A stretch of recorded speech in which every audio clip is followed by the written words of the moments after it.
প্রত্যেক নবীকে মৃত্যুর পূর্বে মালাকুল মউত জানায়, অনুমতি চায়। অনুমতি না নিয়ে কোনো নবীর জান কবজ করা হয় নাই। তো ইব্রাহিম আলাইহিস সালাম বললেন, আজরাইল, আমার একটা ছোট্ট প্রশ্ন আছে আল্লাহর কাছে, তুমি একটু জিগাইয়া আসো।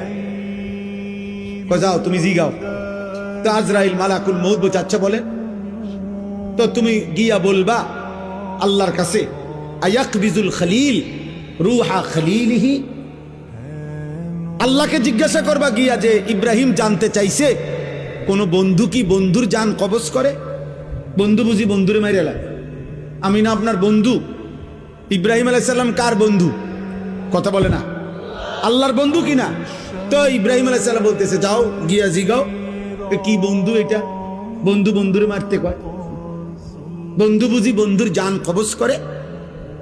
সুবহানাল্লাহ। আল্লাহ তাআলা তখন বললেন, জিব্রাইল, আরে আজরাইল, মালাকুল মউত, তাহলে এক কাজ করো, তোমারে আমি আরেকটা প্রশ্ন করতেছি ইব্রাহিমকে বলার জন্য, তুমি হেঁটে গিয়া কও, যাও আবার যাও।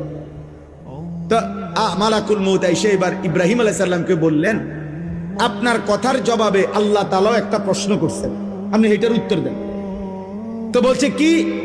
তো আল্লাহ তাআলা জানতে চাইছেন, আয়াকরাহুল খলিল লিকা খলিলিহি, বন্ধু কি তাহলে বন্ধুর মুলাকাত সাক্ষাৎ চায় না?